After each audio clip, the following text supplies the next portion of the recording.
Hi, I'm Paul Baxendale and welcome to blog post number 15, I think we're up to now. This week I wanted to title the episode Old School Meets the New School of Bodybuilding, but also there's parts of it where I wanted to interpret it how to move forwards in the presence of adversity. Cease to hope and you cease to fear. The primary cause of both ills is instead of adapting ourselves to present circumstances, we send our thoughts too far ahead. This quote from Marcus Aurelius summed up what has been a complex relationship I have had with the bodybuilding industry ever since my accident and walking away for some years, only to return to find the industry completely changed, with some things for the better and some definitely for the worst. Before I get into the complexities of my own story, I think it's important to emphasize that although I might find fault in some aspects of today's industry, particularly of self-proclaimed gurus, coaches and influencers, my love for bodybuilding is such that I'll always be watching what's happening at the big shows, even at the smaller shows, and always looking for the outstanding physiques that still crop up from time to time, that inspire me and motivate me in my own training still, no matter how limited that is today. The sight of a heavily muscled, balanced and shredded physique with rock hard conditioning and deep separations between muscles still inspires me to hit the gym and to push it each and every time, regardless of whether or not I'm even still able to build muscle at my age. It's the process of hard training which I still love. And seeing the younger guys and girls showing the results of that hard training on stage is still great to see. Of course, there are aspects of the current industry that I find absolutely pathetic. The use of sight enhancement oils, the overcomplication of simple things in order to make someone sound impressive, the constant need of some people to pose constantly in front of a mirror in the gym while, during or after training, each and every session, taken to an almost compulsive behavioural disorder degree. These are big red flags, and they're warning signs to me that the industry is being filled and attracting an ever increasing number of mentally unhealthy individuals who are using bodybuilding as a means to justify their compulsive behaviours. But I'm still one who gets excited at the true professionals giving their blood and guts to each and every training session away from the cameras, away from social media, and who are simply happy to show their results on the competitive stage. And I think Big Ramy is a great example of this. Regardless of what you may think about his physique, his absence from the social media world is constantly criticised because it's not providing what his fans want and perhaps deserve. However, what obligation does he have to provide his fans with constant, day-to-day access to his personal life? Absolutely none. Perhaps he is the modern-day shadow, one who lives his life away from the demands of social media, only to turn up each year with a changed physique to show the world what he has done that year. Well, I can say from personal experience recently in Egypt that Big Ramy's name is known by everyone in Egypt. He is a national hero. even the man or woman in the street who knows nothing about bodybuilding knows who Big Ramy is. He has changed the landscape of sports in Egypt entirely. From being a nation obsessed with soccer, it is now a nation where young boys now wish to become famous bodybuilders instead of becoming famous soccer players.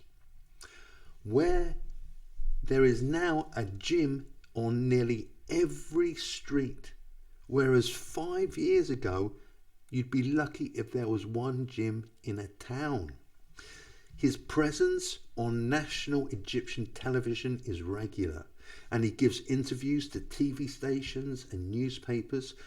So instead of criticizing his lack of social media presence, perhaps people should dig deeper and ask, what is he doing?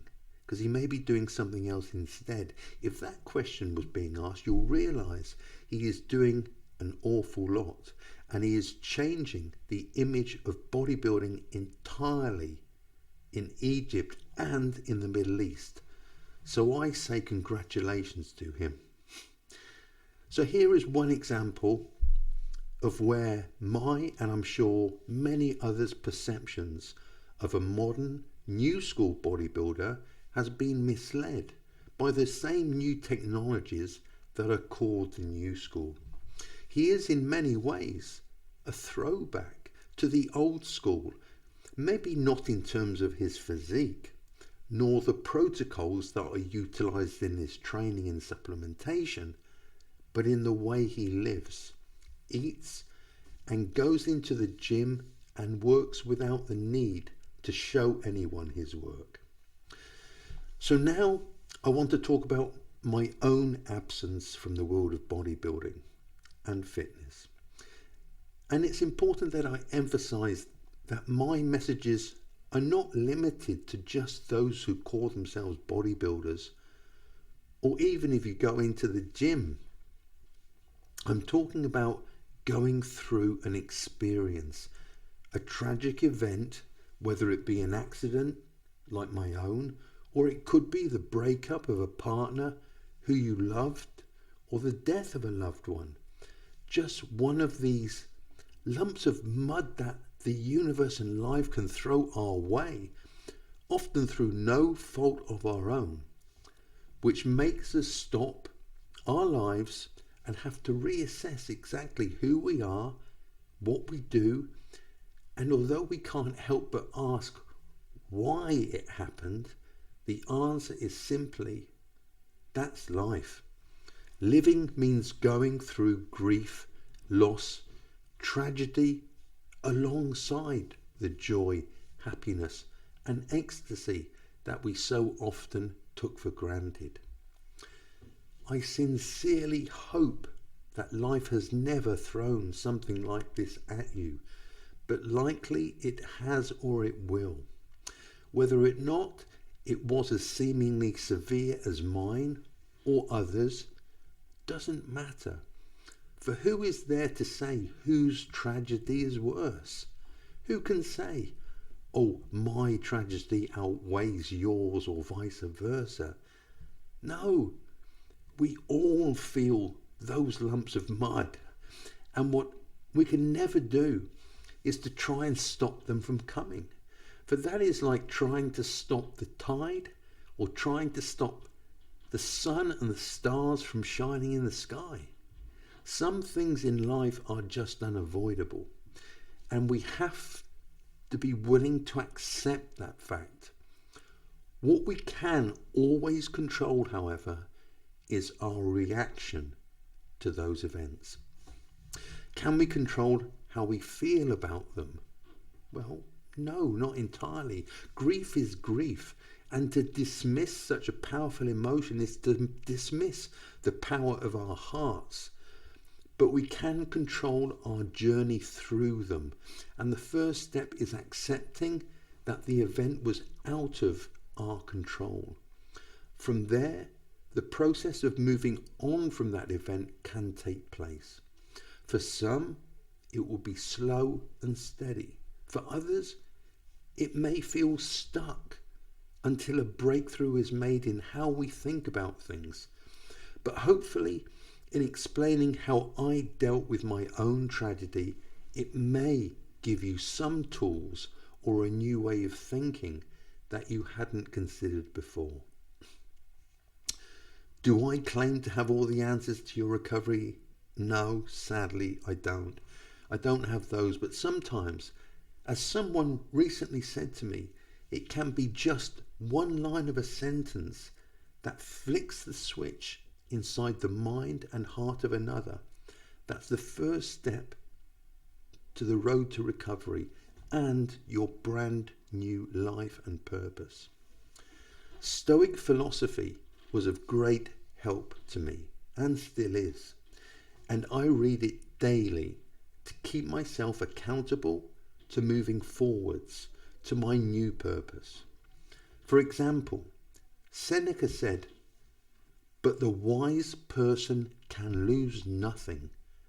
Such a person has everything stored up for themselves, leaving nothing to fortune. Their own goods are held firm, bound in virtue, which requires nothing from chance, and therefore can't be either increased or diminished." Those who have heard my earlier vlogs will have heard me talk about virtue, about honesty, integrity, truth, courage, and personality traits that have withstood the test of time in showing us who is remembered for the right reasons and who gets forgotten, like the dust and the bones so often heard about in religious texts. Virtue, honesty, courage, truth, integrity are so much more than mere words. Think through them thoroughly, deeply, and align yourself to their core. Can you imagine if you lived your life each and every day with the highest of virtue, complete honesty and truth, to be courageous when it was needed and not to shy away from what you know to be the right thing to do, to live with utmost integrity, to dismiss entirely instant gratuitous pleasures, completely to focus on your highest purpose? Who would you become then? What type of life would you lead then? Who would you attract as a mate then? Who would you have turn away from you then? Because your light does nothing but shine upon their own sinful, wasteful, and meaningless ways. I think we all know the answer is a better life. Despite the tragedy you have encountered, despite the pain and suffering you are now going through, you will come out of this a better man or a better woman, a more compassionate man or woman, and certainly a more respected man or woman. One who now controls their reactions to events rather than allow events to control their reactions. But this knowledge, these words I speak now, weren't the words or thoughts of the man who was in the heap at the bottom of a set of stairs all those years ago. That man thought he was in control. He thought he had strength and power and was living the life. I was living the life I deserved, all right, but how many tiny dragons were hiding underneath the carpet of my mind, lying hidden but growing out of sight, but would have always eventually crept up on me and hijacked me at some point in my life, accident or no accident. It's better to slay those dragons when they are small and easily destroyed than to wait years in apparent ignorance, believing that they were never going to surface, or that the things I was doing wrong would never catch up on me.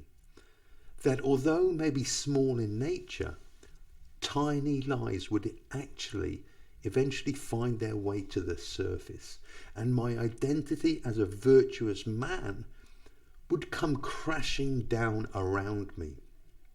When, if I had told the truth no matter what, no matter how small an argument they may have caused at the time, then nothing would be done to the hurt and trouble they will cause when they become fully grown fire-breathing dragons.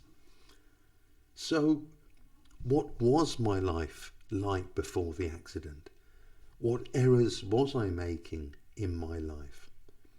What positive attributes did I have?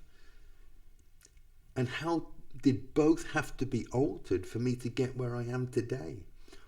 And still not be in a world of depression and grief, or even worse, feeling like my life was over and my new physicality, my disability and my daily pain was a fate worse than death, and that death may have been a preferred option. When said like that, it sounds cold and unreal, or something I would read about someone else, but there were certainly extremely dark periods in those first few years after my accident, and even now and then they return to haunt my consciousness occasionally. It's just that now I have the tools, answers and hope that I didn't have then. And it was an almost entirely personal journey I undertook in finding those things out. You see, as someone who's always been an entrepreneur, a bodybuilder, and then a well-respected coach and personal trainer, you find yourself in a very lonely situation. You see, everybody around you or me always saw me as Mr. B, or the coach, or the bodybuilder. Essentially, the leader, or perhaps more accurately, the one who listens and fixes other people's problems, never the one who goes to anyone else with their own problems. I think it's partly my character that I've never needed anyone else to support me. Whether my bodybuilding, I never had a coach. I always prepped myself. I cooked my own meals. I organised my days, my cardio, training and everything else that goes along with a bodybuilder, or just in life. I never really had any friends that I truly felt that I could rely on. Friends that shared the same moral, ethical and stoic values in life, so that I could respect them. And it's hard to be friends with someone you don't respect. So my life was a solo journey for most of the first part. Not that I'm complaining. I liked it that way. I liked not being reliant upon people. And I liked working out and fixing my own problems. In fact, I think I got satisfaction, confidence and self-belief from being that way. It felt wonderful helping others, but for whatever reason, I was never comfortable confiding my own concerns to anyone else. I think it was a partly learnt behaviour, as I never saw my father need anyone else in his life, and he never really had any close friends either. He had friends, but no one that I can remember him being intimately friendly with, the way that I can thankfully say that I am now with my best friend. My father was stoic in his demeanour, and my other role models were also very strong characters. Men with either special forces training, men with high moral standards and personal standards above anyone else that I knew. Strong, powerful, moral, successful men were rare, but they were greatly respected. And I think that I saw that and I wanted the same. I never ever went out drinking. I never ever went out clubbing. Never ever one night standing.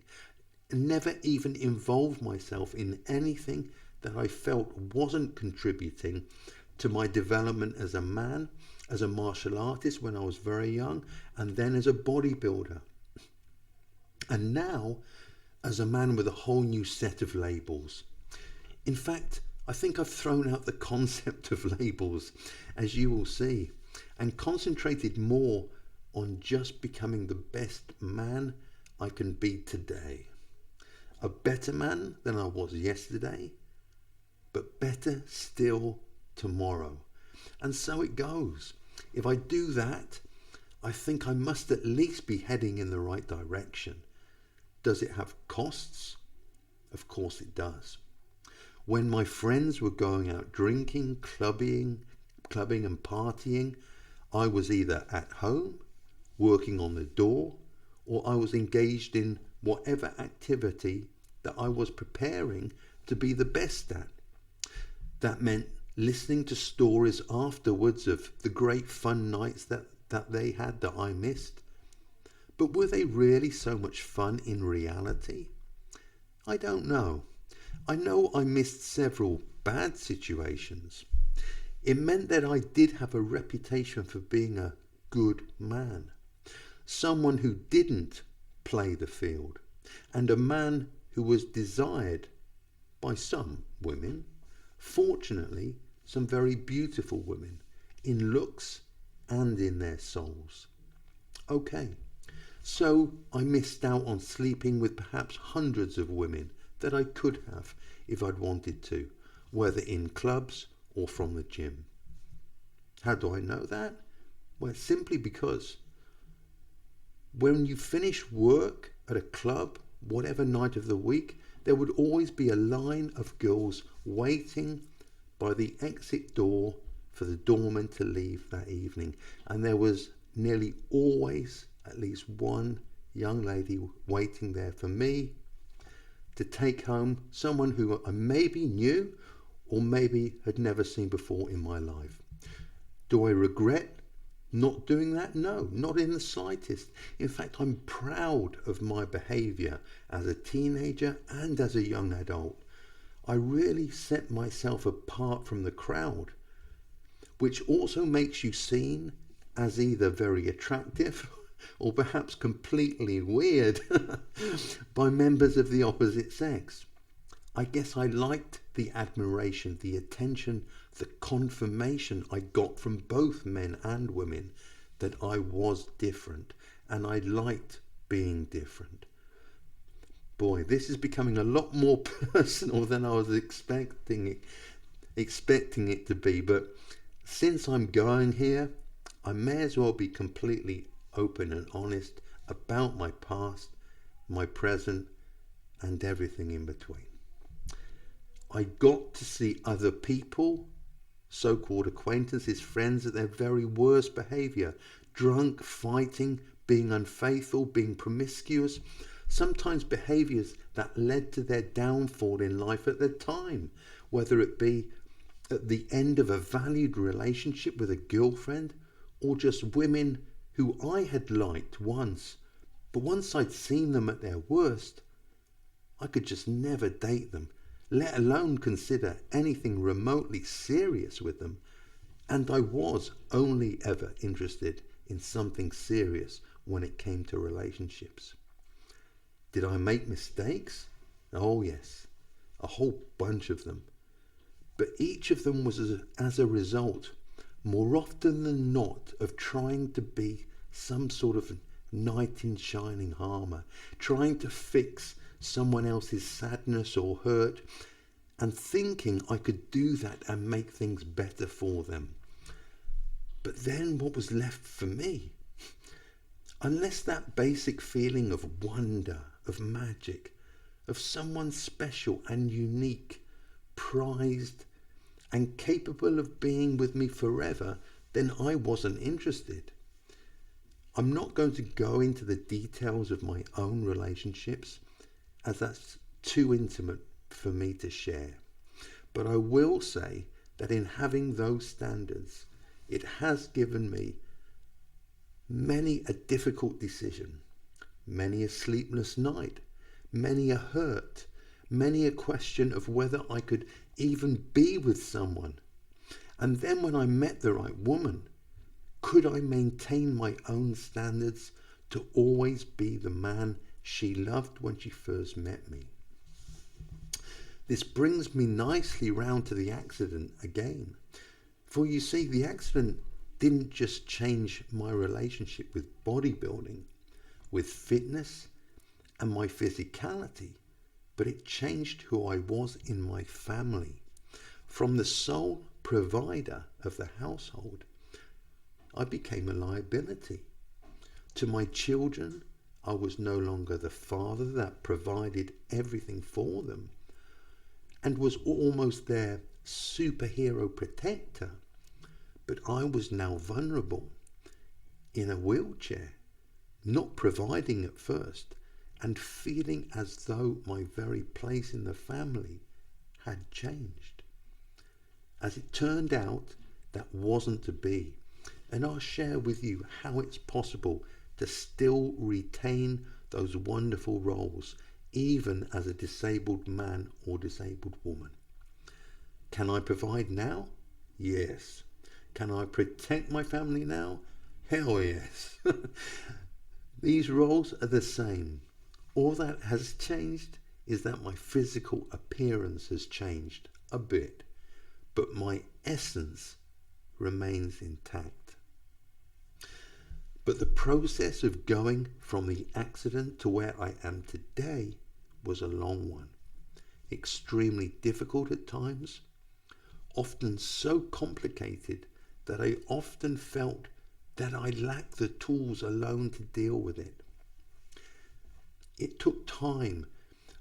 I'm not sure that there could have been a quicker or a simpler way of coming through it. I often felt lost, unsure, desperate for some key or some fix to magically make it better. But the cold hard truth for myself and anyone going through something like this is that you and only you can steer the path through this maze for you to see what we are searching for is our new purpose in life. And that's no small task. It can take people a lifetime to do such a thing, and it can take others nothing more than to simply follow the footsteps laid out in front of them. We've all heard of or know someone when they were tiny, a child, who knew what they were going to be when they grew up, whether it was a fireman or a teacher or a nurse, whatever. And I always saw those people as being blessed, as that's a wonderful piece of knowledge to have. But then, when you are living your life's purpose and the universe throws a rock at your head and wrecks that purpose, well, what do you do then? That's when we get to these types of situations. And although self-help books, DVDs and YouTube courses may assist you, NHS or private psychologists and occupational therapists and psychiatrists may also play a part. It's really down to you.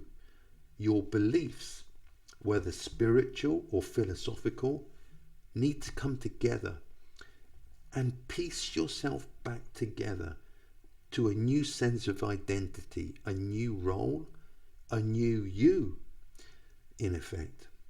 But it has to be one that inspires you, that excites you, that will give you pride in becoming. Setting yourself small goals each and every day to keep you accountable to yourself to becoming that new person. Obviously, not everyone's tragedy in life will be one that physically disables them, nor may it be one that takes you to the depths of despair. that makes you have to reassess who you are, what your purpose is, what behaviors you are proud of, and those you wish to change. But I would suggest that normally when these events come along in life, they are signposts, for want of a better term, signposts that your life has actually a different purpose, and often a much bigger one than you had first considered. And that, as terrible as the event or tragedy may have been, a loved one passing, leaving financial disaster, physical trauma, in any of its awful guises, emotional trauma, whatever tragedy that has caused you to reevaluate everything in life. And I know that it's said so easily and casually by people who you know have no clue about the real effect on you. But these events can be turning points for a change for good. How does the line in the song go?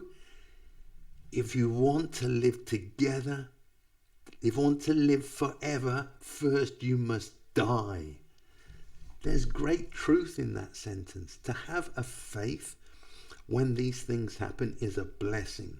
For many thousands of people have found their way through the maze of recovery, having the knowledge that it's all part of some greater scheme laid out by their God, whatever God they may believe in. But what happens when you are faced with such a tragedy and you don't have a faith, or you don't have knowledge of a God that you can turn to? As the world has become more secular, and as Nietzsche so rightly, I believe, foresaw, and not with pleasure, as he is often misinterpreted in saying, he said that God is dead and we have killed him. As fewer and fewer people have become religious in today's world, for many varied and understandable reasons, one whole that has been created is that of a father or mother or almighty power, a power greater than any one of us can imagine or possess. In such times of need, we no longer have that greater power there to lean on, to question, to ask, and to seek help from. I have many religious friends, and always have done, but at the same time, I've always felt an emptiness where they felt their God. I've never felt or experienced a personal revelation or experience to make me know there is a God.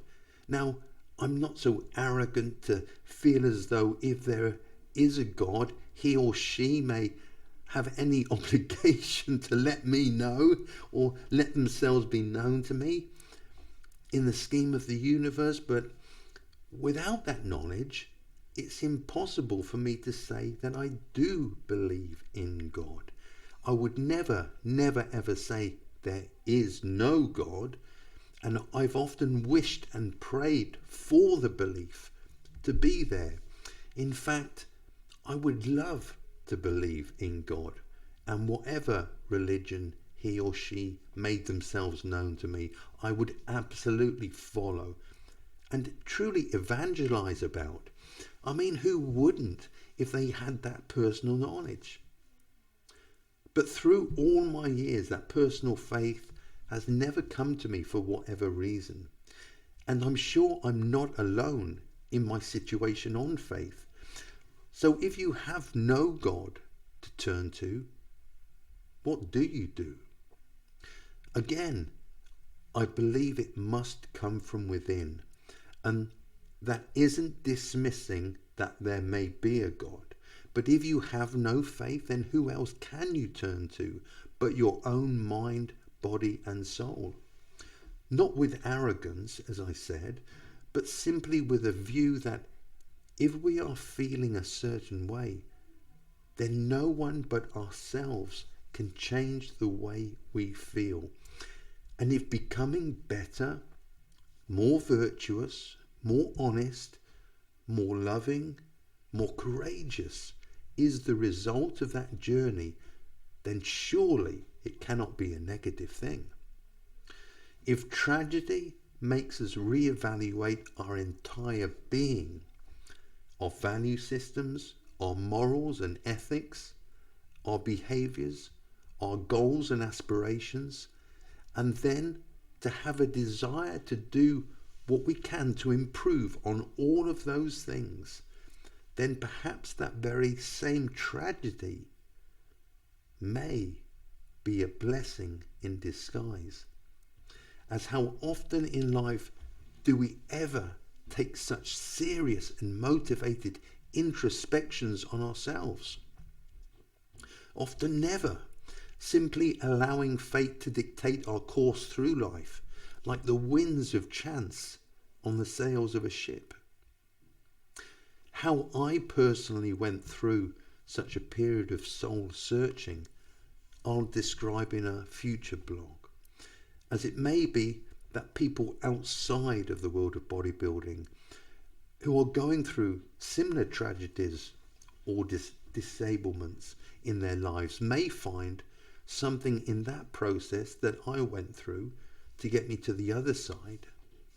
Although in reality, I'm still going through this process.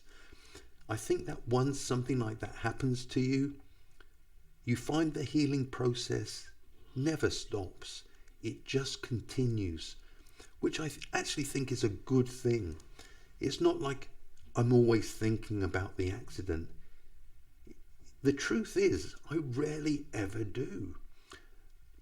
It's just that I'm constantly engaged in the process of renewing myself to a core set of values daily, and making myself accountable to them is a never-ending process.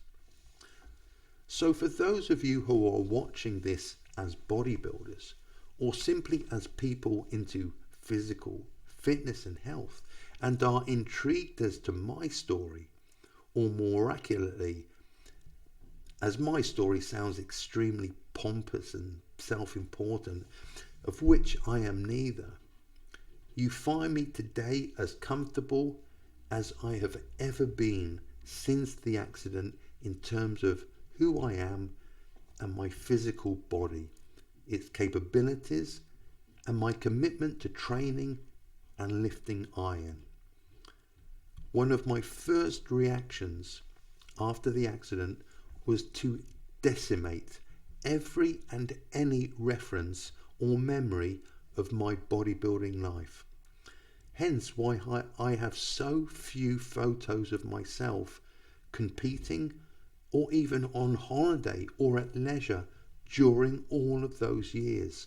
I threw out every photograph, every contest, video or DVD, even every trophy I won, so I had nothing around me that could remind me about the days and the body that I felt that I had lost. I literally couldn't bear to have anything around me that reminded me of what I had lost. That was grief, I guess. Do I regret this now? Yes, I admit I do. It would be nice to have all those memories to keep and show my children and grandchildren, even to share with you on here or on my social media platforms. But they're gone now. And as with everything I do, I take complete personal responsibility for doing it.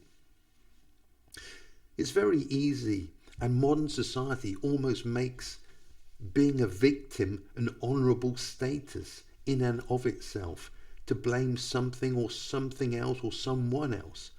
For example, could I not say, oh, why didn't someone tell me not to throw those things away? Why didn't someone say they'd look after them for me until I was able to look at them again? No, for pity's sake, no. I made the decision and I accept the consequences. It had nothing to do with anybody else. And honestly, at the time, I wouldn't have thanked you or have been reciprocal to any such help anyway. But what I would say to anyone out there who's going through something similar, a loss of something or someone precious, perhaps think twice, 3 times or 4 times maybe, before throwing away all such memories. For there may be a day when you are able to revisit them, and perhaps even with a smile. My body and training. Well, this is the interesting bit.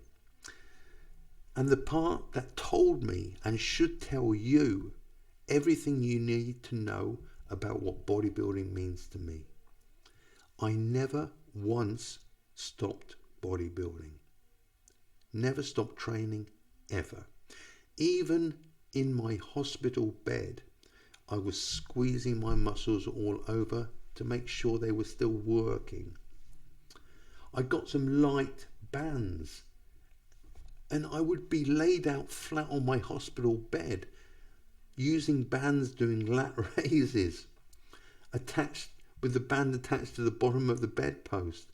I would do bicep curls, tricep extensions, or some type of kind of pec movement, a crossover or something, just to keep everything stimulated and to prevent as much muscle catabolism and muscle loss as possible.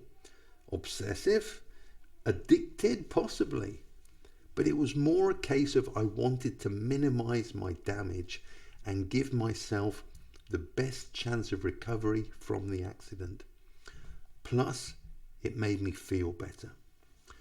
I wasn't just lying there, wasting away, waiting for the surgeries to heal, watching daytime and nighttime TV, basically wasting my time and my life. I began reading books. I had a daily routine, habits from my bodybuilding days and prep days of waking, slowly moving each muscle and understanding where each and every pain was coming from. So I knew which areas to leave alone and let heal. I ate as clean as best I could, which necessitated my wife bringing me food in from home that she'd prepared, fresh organic salads, as good a protein source as we could afford, lots of vegetables and fresh water. So I could eat what hospital food was decent and nutritious, which is pretty little to be honest, and leave what was cheap processed rubbish alone that would hinder rather than aid my recovery. I knew that to heal quickest, that I was better off at home, where I could eat right 100% of the time, rest when I wanted, and drink as much fresh water as I wanted. And also keep myself occupied with reading books that would instill new information that I didn't know now and interested me. I could exercise with those bands as much or as little as I wanted. But most importantly, be in a familiar environment with people who loved and cared for me. Now, that's not to say hospitals aren't filled with nurses and doctors that care for you. But the simple factor is that the hospitals are understaffed. Care was stretched to its limits, and that was definitely having a detrimental impact on my recovery and the time given to each patient. To be released from hospital meant showing them that I could carry myself on crutches down the corridor and down and back up one flight of stairs in the stairwell. My pelvis had been damaged beyond repair, undiagnosed at that point, fortunately, as I don't think they would have let me leave otherwise. And my spine had also received massive trauma. Again, that's now been diagnosed into spinal stenosis, which wasn't known at the time. All that they knew was that my quadriceps tendon had been completely snapped off at the knee.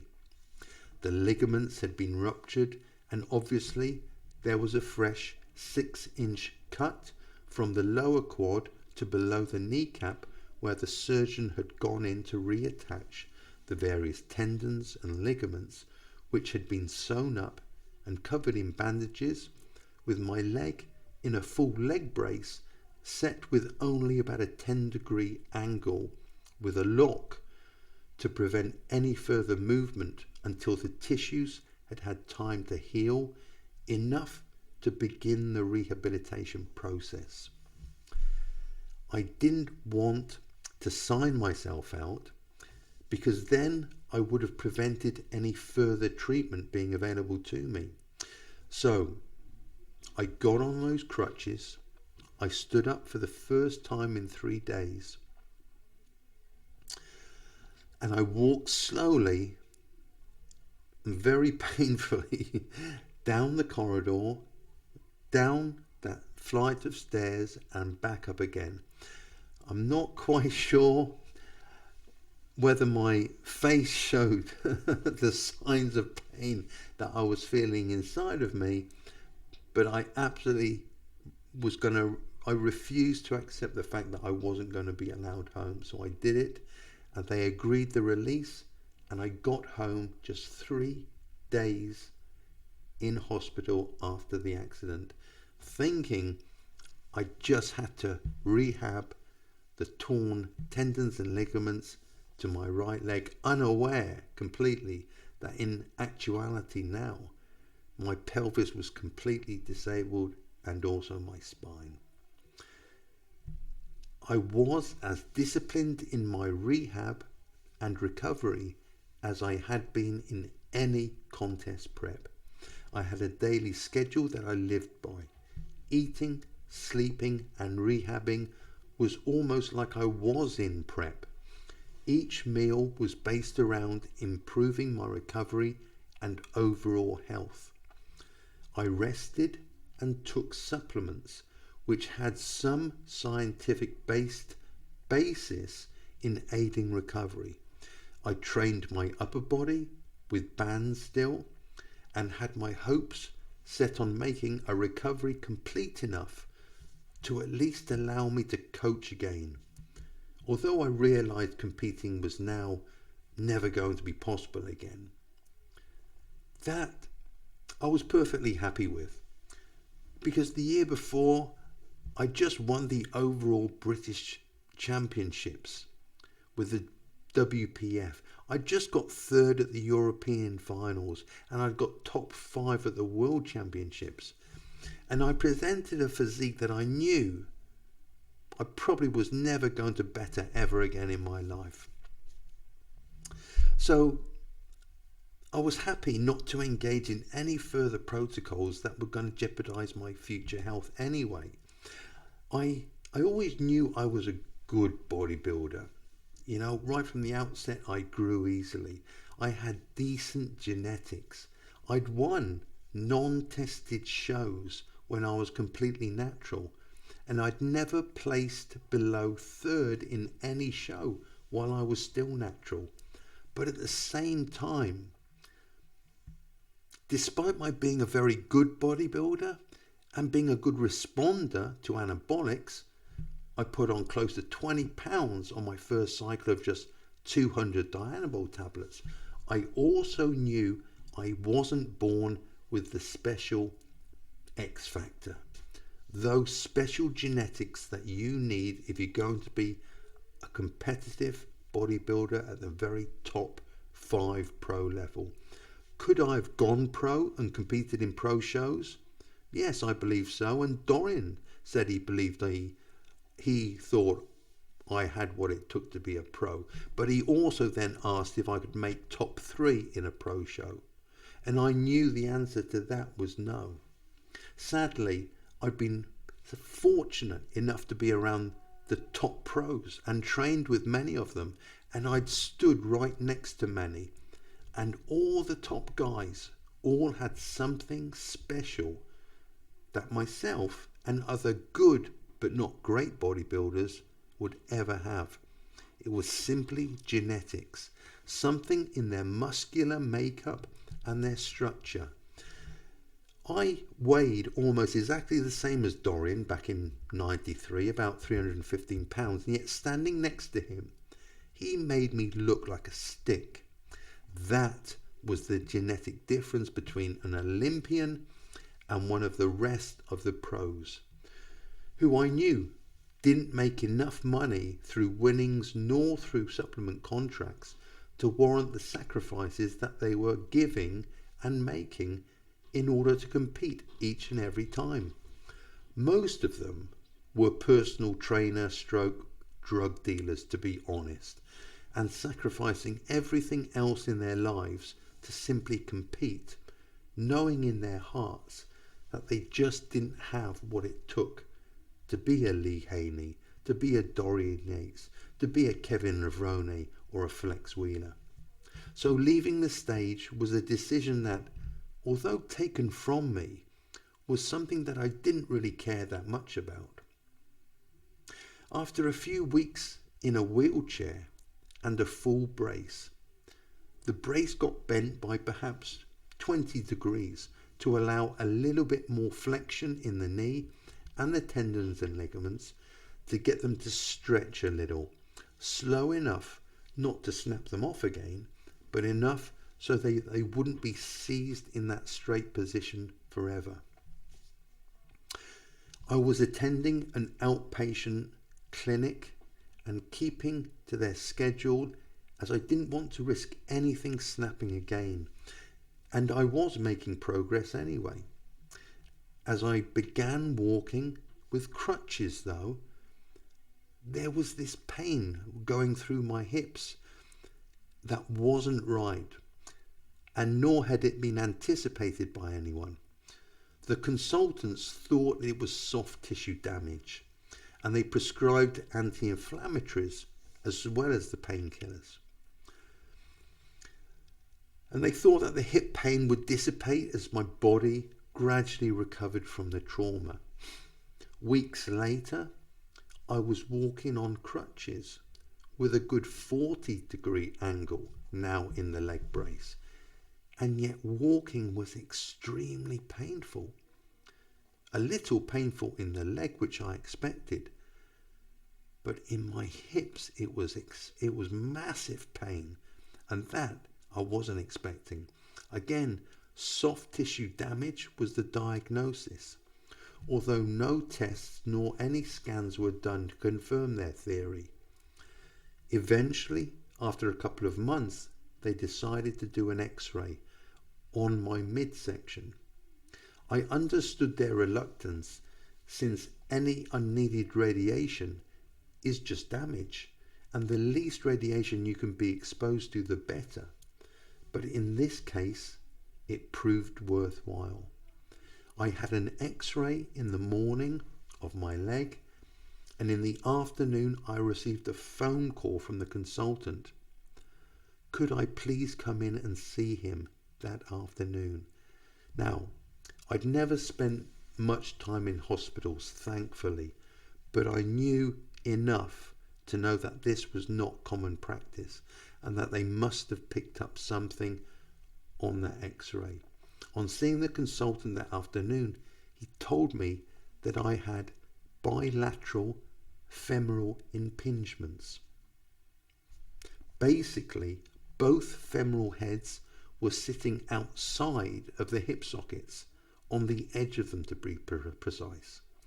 I was expecting for some major surgery to be offered me to correct the issue, but instead the consultant said that sadly they couldn't offer any surgical repair, since the pelvic bone within the hip socket was so thin naturally that if they replaced the natural bone with a metal replacement, then there was a strong chance that the replacement would actually smash through my pelvis and leave me with much greater problems. This was a major blow, made worse by the fact that they said that they couldn't prove that it was caused by the fall, that I may have been born naturally that way.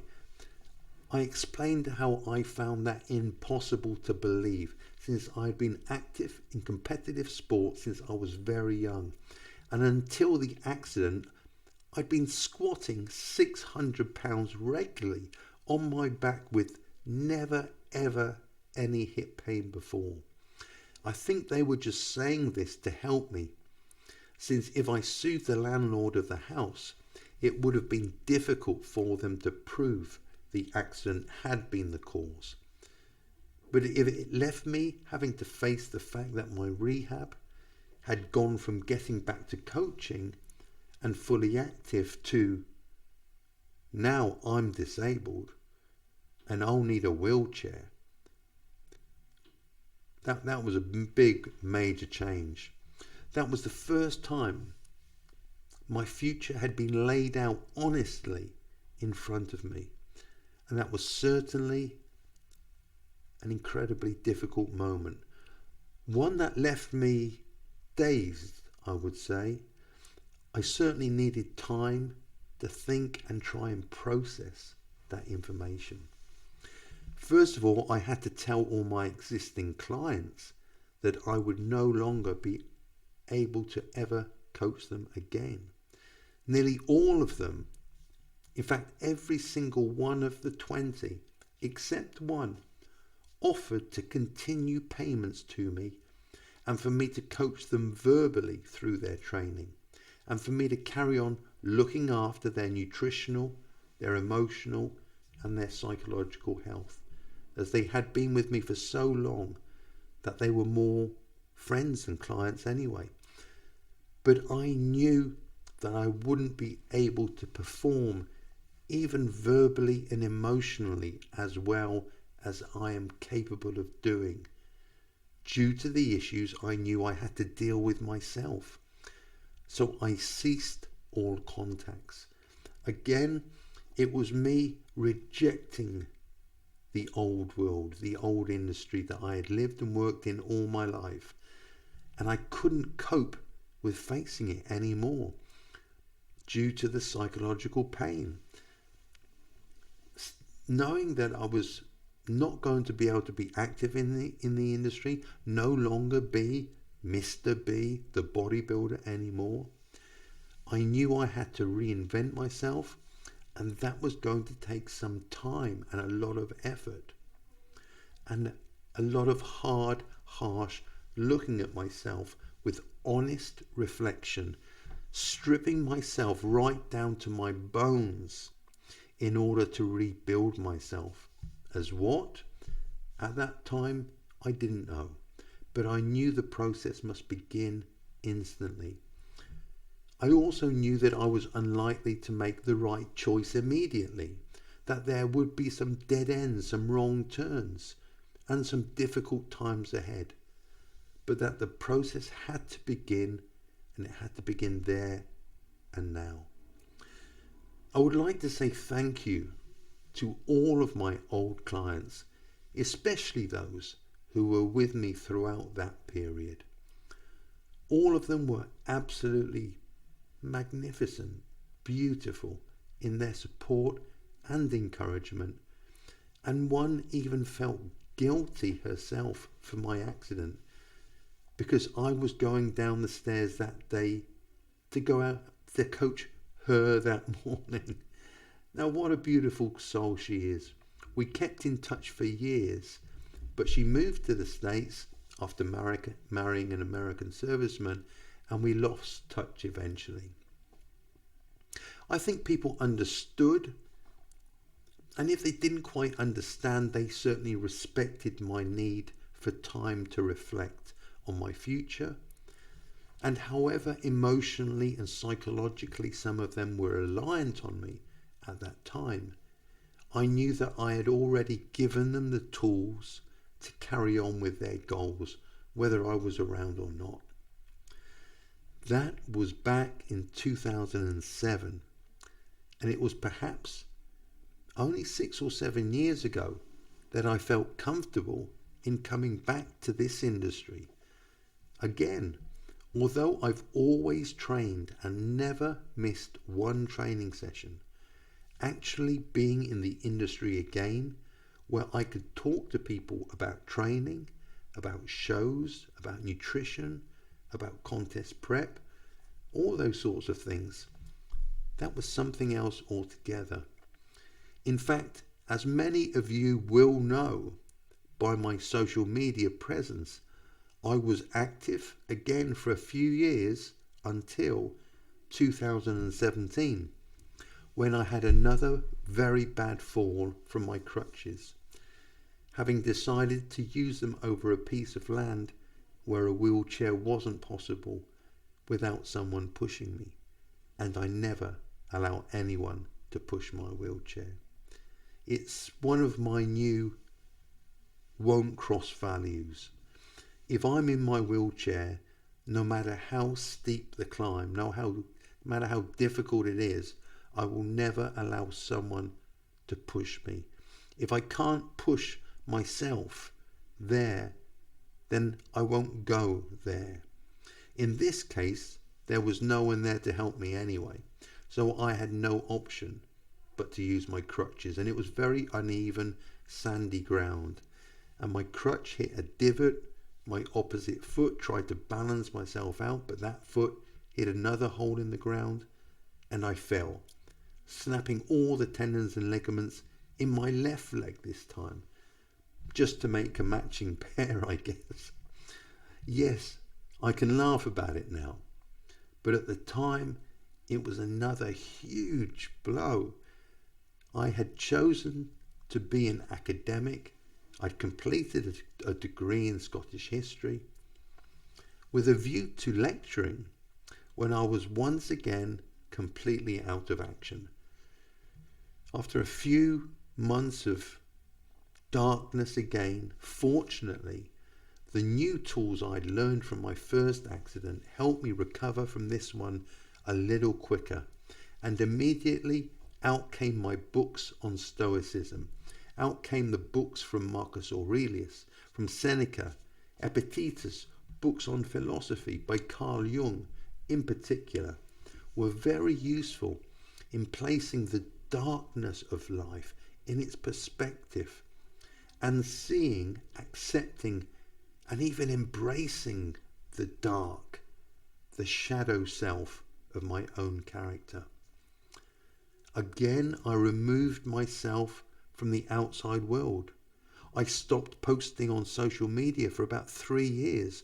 My 50,000 followers turned out to still be an impressive 30,000 followers who for some reason enjoyed my posts enough to continue to follow me. So thank you to you. Rehab on this leg seemed less painful than the first, but it was also more frustrating because the left knee had been damaged so badly that it can give way at any moment now, making me much more unstable and at danger from more falls. So I now have to use a wheelchair all the time unless I'm somewhere where I can grab hold of something if I should fall. My psychological support from the NHS became extremely useful, and I'm grateful to them for all their help and support over the years.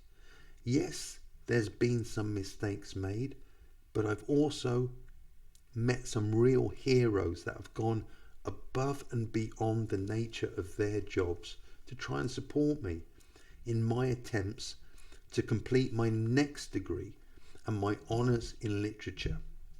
It's been a balancing act ever since, with trying to keep myself to the minimal levels of pain, but also keeping myself mentally clear and able to read, able to write to the level of a top academic, and also still train the parts of my body that I'm still able to train, keep them strong and keep them functioning.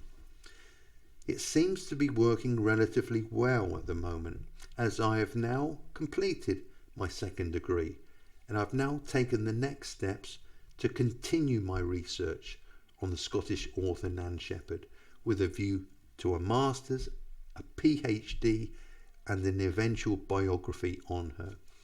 I'm also, as you may be aware, back on social media, on Instagram, on Facebook.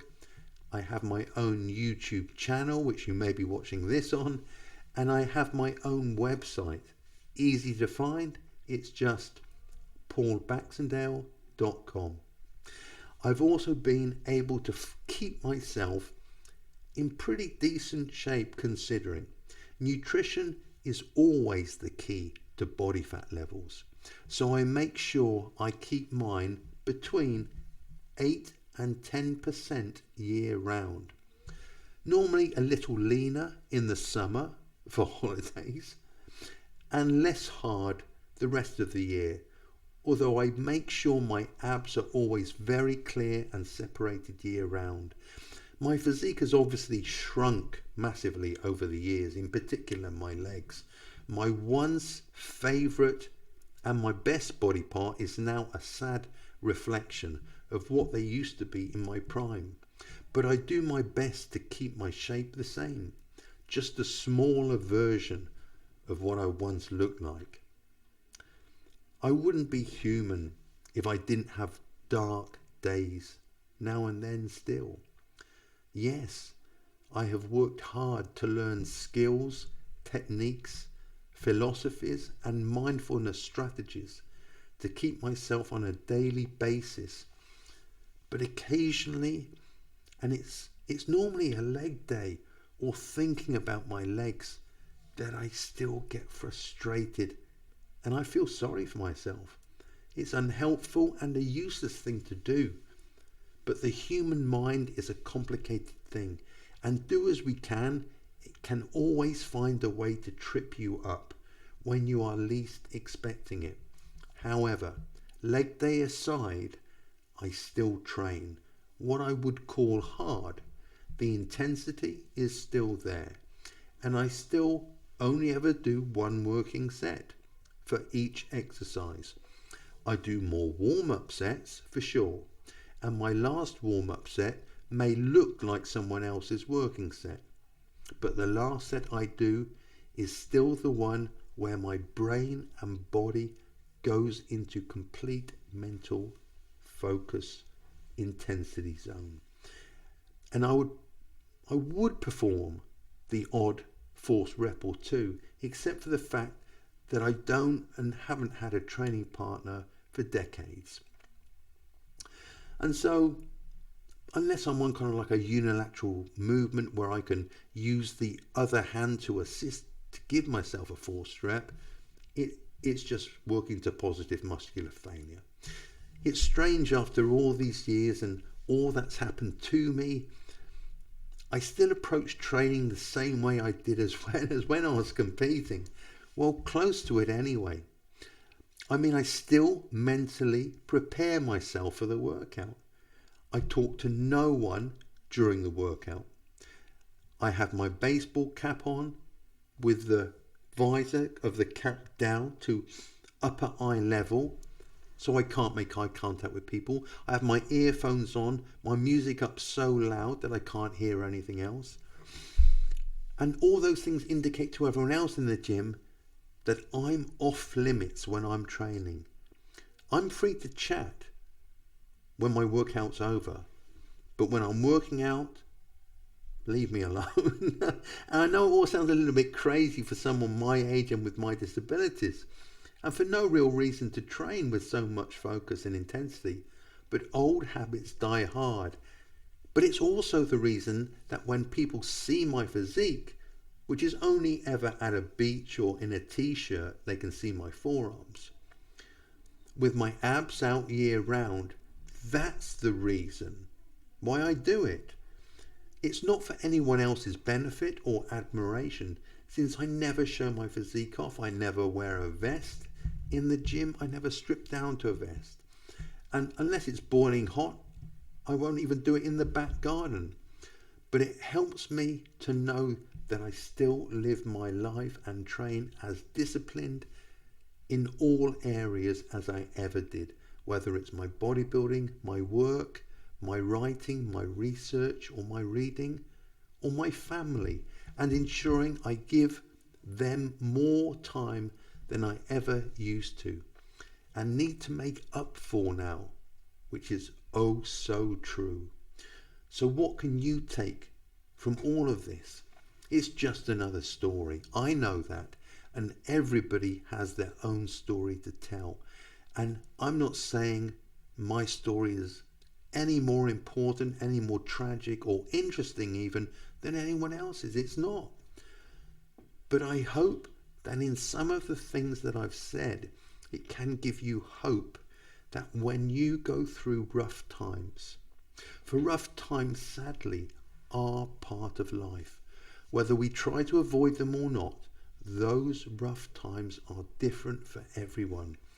And each person's tragedy will affect them differently. But never underestimate the damage that a trauma may have had on you. Or if you're going through such a tragedy right now, know that there is hope for a better day. There is light at the end of the tunnel, and that with work and time, you will not only just come back from it, but you will often surpass your previous heights in life and realize a new goal, a new purpose, and maybe, just maybe, it's a bigger one than you could have ever dreamt of. One that excites you, fires you up, so much that you don't work at it. It's not work. You work so hard at it. You hit the pillow each and every night so exhausted but satisfied with what you've done that day. And so excited when you wake up in the morning that you get another chance to have a go at it again. Often these events give us a very close-up look at our own mortality and think about things bigger than we've ever thought about before. If so, this is a good thing, I think. This is the mark of perfection of character. To spend each day as if it were your last, without frenzy, laziness, or any pretending. Become good, and if you are already good, become a better man or woman.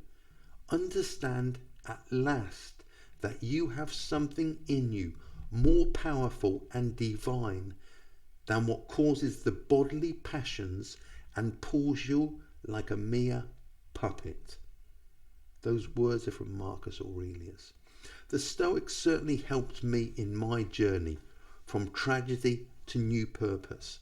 The words of the ancient Stoics like Aurelius helped remind me that every single tiny thing that I do, every thought, every action, every word, every deed defines who I am. So I'm always very careful about everything that I do. Remember in life that your duties are the sum of individual acts. Pay attention to each of these as you do your duty. Just methodically complete your task. Do not ever underestimate the importance of learning new ways of thinking, of behaving. Choose the higher path, always. And why then should you not be rewarded with the riches of life? For I believe a good king is from the outset and by necessity a philosopher. And the philosopher is from the outset a kingly person. Okay, so we may not all be kings, but there is no reason why we cannot all be kingly and queenly people. Be honest, be virtuous, never be the slave to your passions. Tell the truth, have integrity, stand by your word, and above all, in this world today, be courageous. For in today's world, courage is sorely lacking in its leaders and its people. Raise yourself above the ordinary, and if you believe something is right, have the courage to say so, and do it, follow it through, no matter how scary the outcome may appear at first sight. You'd be surprised at how many people act in the presence of real courage. When they see it, they know it instantly. they admire it, and then they want to follow it. Be that person. So until next time, friends, keep pushing and don't ever stop. Don't ever stop until you've got those 3 more reps.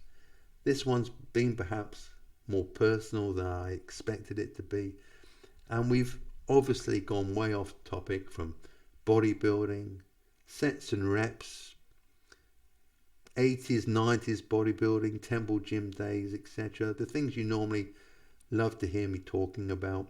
But I hope that it's been of some help to you and that you've got something from it, whatever that is. In the meantime, until I return with more old school bodybuilding stories, have a great week. Be courageous. Be honest. Tell the truth. And stand up for what you know and what you believe is right. So until we meet again, my friends, take care. I'll see you soon. Goodbye.